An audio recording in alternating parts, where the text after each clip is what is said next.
Hello, Callan students and families. We have completed our second day of our third week of virtual learning. I know there have been some difficulties regarding technology, and we are continuing to address those issues and come up with resolutions to support virtual learning so all of our students can access. Thank you for communicating with us and with your teachers. Tonight, we also have our first virtual PTA meeting for the school year. An email was sent with the link to join through Zoom. I also want to share that today begins Hispanic Heritage Month, September 15th through October 15th. I would like to share this book with you. My name is Gabito. The Life of Gabriel Garcia Marquez.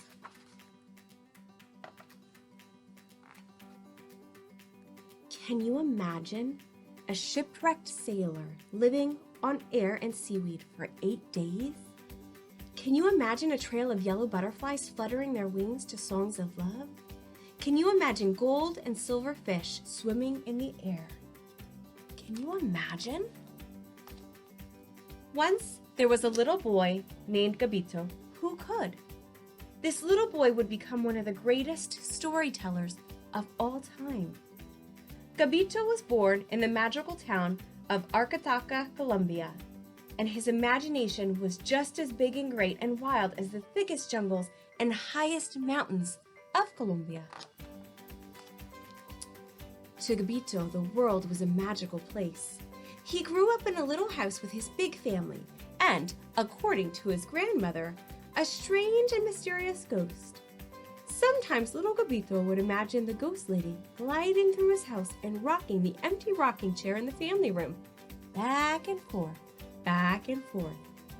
Gabito never sat in the rocking chair because he didn't want to squish the ghost. Gabito's imagination was big. Gabito also lived with an amazing 100-year-old talking parrot named Lorenzo the Magnificent.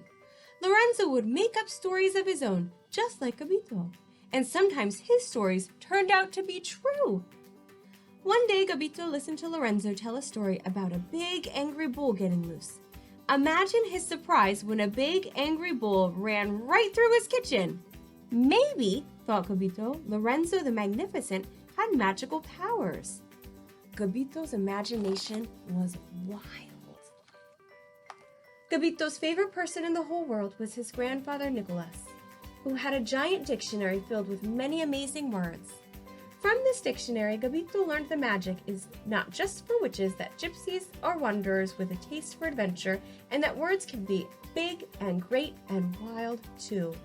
The more words Gabito learned, the more stories he told. Each day after breakfast, Gabito and his grandfather put on matching Scotch plaid hats and walked through the town of Argata, holding hands and smelling the jasmine flowers. The two of them would walk happily towards the cafe, where they met his grandfather's friends for lunch. His grandfather always let him dip his hands into the pitcher of water and lift out the cold and crunchy ice cubes. The more people Gabito met, the more stories he told.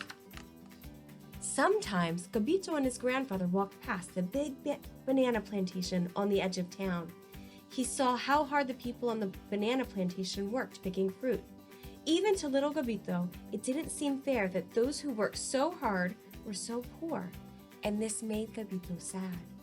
He tried to imagine a world where no one was poor, or where everyone could sit with their grandfathers under the shade of a tree, holding hands and crunching ice. The more things Gabito saw, the more stories he told. Under the hot sun, Gabito grew tall. He learned that ghosts were real, that parrots sometimes speak the truth, and that not everything, even in the magical world, is fair.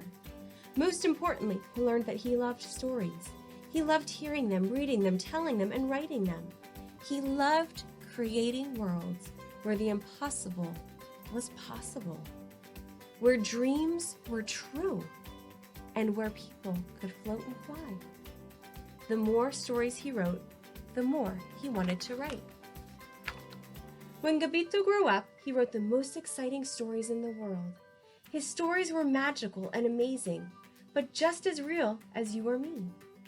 Can you imagine what kind of stories Gabito told? Close your eyes and see.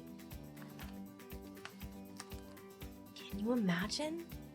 Can you imagine a man with enormous wings falling from the sky? Can you imagine the most beautiful green-haired woman in the world?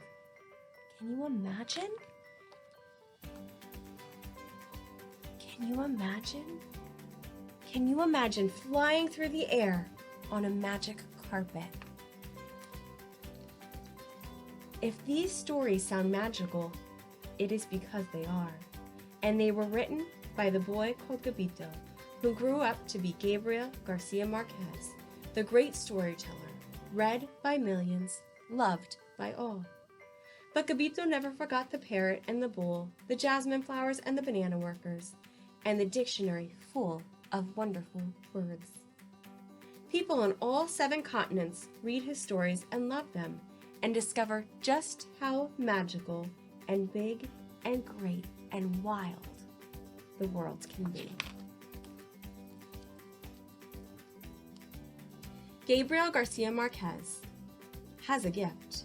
He is a storyteller. On March 6, 1928, Gabriel, nicknamed Gabito, was born in Arcataca, a town in northern Colombia.